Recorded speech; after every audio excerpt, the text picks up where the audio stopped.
Gandang umaga po sa ating lahat mga ka-farmers from Luzon, Visayas at Mindanao, pati sa abog at ibang bansa. So umagang ito, share ko lang po sa inyo ang aming ginagawang solar farm, no? Para patubig po sa ating mga halaman.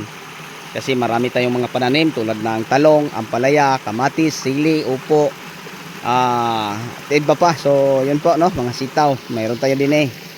So ganito ang ating ginagawa. Naghuhukay po tayo sa lalim ng 6 feet. Ito. Tapos nagpile tayo ng hollow block. So ang pinaka ilalim ay naka-beam, then hollow block. So hindi na namin wala nang finishing ang ating hollow block. Tapos doon ang ating solar, no, sa taas. Kaya nga samahan niyo ako at ipapasilip ko po sa inyo. Dito nakalagay ang ating panel board, walong panel board to at saka tangke, no. Tapos din sa ilog ang kinukuha ang tubig, yung hinaharangan natin ng mga sakong buhangin. So magkatabi lang po ito sa ating install na water farm. Ayan po mga ka-farmers, ang ating solar farm. At ito naman po ang mga taniman natin ng ampalaya, talong, kamatis at iba pa. Ayan po. Yan, walong panel board po ito. So thank you, no,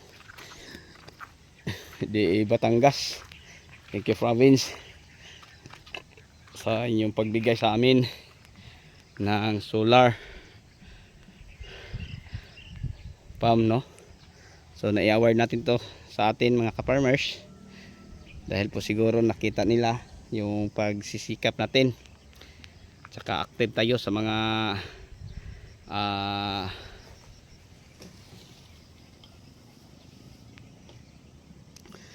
gagawin natin na ipapagawa sa DE.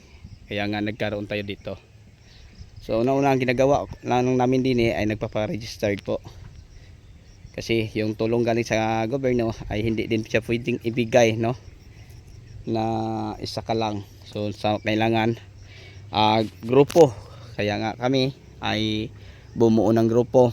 At yun, bago pa lang kami, wala pa lang, siguro mga 6 pa lang na bulan, marami na kaming natatanggap. So thank you sa inyong lahat.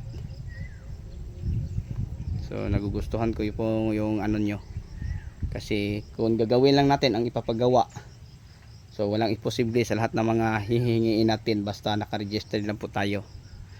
So kaya kami nagkaroon, una nagpapa-registered kami, may mga official at mga membro. So yun po mga ka-farmers, mga ka-viewers, nakakatanggap kami siguro itong linggo na yon, marami at malaki ang tanggap namin galing sa gobyerno. Okay, so sa inyong lahat hanggang dito na lang, maraming salamat po, thank you.